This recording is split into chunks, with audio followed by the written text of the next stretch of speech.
आदरणीय मंच पर विराजमान सभी महानुभावों, निर्णायक मंडल जी तथा प्रबुद्ध श्रोताओं, आज की इस वाद विवाद प्रतियोगिता में मैं भारत में लोकतंत्र की भूमिका के विपक्ष में अपने विचार रखना चाहता हूं। आशा करता हूं आपको अच्छे लगेंगे। अरस्तु ने कहा था, पहले राजतंत्र आता है, फिर कुलीन तंत्र आता है, फिर क्रांति होती है और फिर लोकतंत्र आता है। और यदि उसके संचालक ही गद्दार हों तो फिर भ्रष्ट तंत्र आता है, भीड़ तंत्र आता है, धनिक तंत्र आता है। हमारे यहां भी ऐसा ही तंत्र आया हुआ है। मेरे प्रतिपक्षी कह रहे थे कि हम विश्व में सबसे बड़े लोकतंत्र के वासी हैं। लोकतंत्र में जनता की सहभागिता होती है, लोकतंत्र में जनता सरकार को बदल सकती है, लोकतंत्र जो हमारा लोकतंत्र है वो बहुत ही श्रेष्ठ है। मैं उन लोगों की दशा उस कबूतर की सी समझता हूं जो बिल्ली के सामने आने पर अपनी आंखें बंद कर लेता है और सोचता है कि अंधेरा हो गया।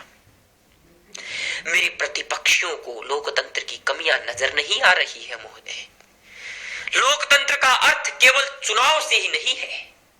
लोकतंत्र का अर्थ है चुने हुए लोगों पर जनता का नियंत्रण, जिस प्रकार स्विट्जरलैंड में है। परंतु हमारे देश में चुने हुए लोगों पर जनता का कोई नियंत्रण नहीं है। चुने हुए लोग पूरी तरह से निरंकुश हैं, अपनी मर्जी के मालिक हैं। दूसरा तथ्य, लोकतंत्र में समानता का होना बहुत आवश्यक है, परंतु हमारा देश जाति धर्म के आधार पर बटा हुआ है। यहाँ मंदिर मस्जिद के झगड़े करवाए जाते हैं वोट लोभ में, आरक्षण के आंदोलन करवाए जाते हैं वोट लोभ में। आप ही बताइए कि क्या हम ऐसे भ्रष्ट तंत्र को लोकतंत्र कह सकते हैं? ये तो भीड़ तंत्र है और इसे मैं निम्न तथ्य से सिद्ध करूंगा। हमारे संसद में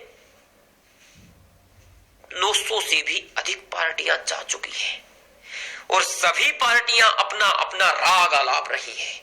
किसी को भी देश के हित से, जनता के हित से कुछ नहीं लेना, उन्हें बस कुर्सी चाहिए। यहाँ कुर्सी के लिए मदिरा पानी की तरह बहाई जाती है, नोटों में वोट खरीदे जाते हैं और क्या कहूं, चुनाव में धांधली करवाई जाती है। बस केवल ही कुर्सी की लालसा है, किसी को भी जनता, देश के हित अनहित की कोई चाह नहीं है। आप ही बताइए कि क्या ऐसे क्रूर तंत्र को हम लोकतंत्र कह सकते हैं? जो चुना हुआ नेता होता है उसे केवल 25 से 30% मत प्राप्त होते हैं, केवल 25 से 30%। 70 से 75% जनता उसे पसंद ही नहीं करती और जो जनता उसे पसंद ही नहीं करती उस जनता पर वो नेता थोप दिया जाता है। आप ही बताइए, क्या 70 से 75% लोगों की अनदेखी करना लोकतंत्र है? अंत में मैं तो ये कहना चाहता हूं कि हमने जिनको देश चलाने के लिए भेजा था, जब वही लोग हमें करोड़ों अरबों के घोटाले दे, जब हमारे चुने हुए नेता ही हमारे संविधान को अपने हाथों की कठपुतलियां समझने लगे, जब चुने हुए नेताओं द्वारा हमारे आजादी के शहीदों को आतंकी कह दिया हो और वो कुर्सी पर रह जाए और कोई कुछ ना बोले, जब सत्ता पाने की होड़ में खुलेआम नोटों की गड्डियां उछाली जाए, तब मैं कह सकता हूं कि हमारा लोकतंत्र तार तार हो चुका है। इसे भ्रष्ट तंत्र, कुलीन तंत्र, धनिक तंत्र या भीड़ तंत्र तो कहा जा सकता है, परंतु लोकतंत्र नहीं कहा जा सकता। आप ही बताइए महोदय कि क्या सत्य की अनदेखी करना उचित है?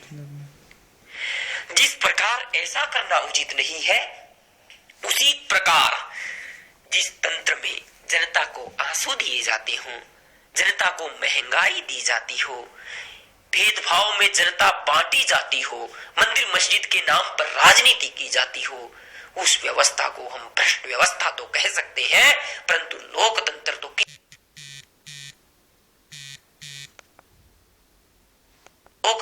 किसी तरह से भी नहीं कह सकते। अंत में मैं ऐसी व्यवस्था के लिए यही विचार रखता हूं कि शराफत न्याय सच्चाई के विरुद्ध तलवार बनी कुर्सी, शराफत न्याय सच्चाई के विरुद्ध तलवार बनी कुर्सी, सरेआम वतन बेच वतन की ठेकेदार बनी कुर्सी, सरेआम वतन बेच वतन की ठेकेदार बनी कुर्सी।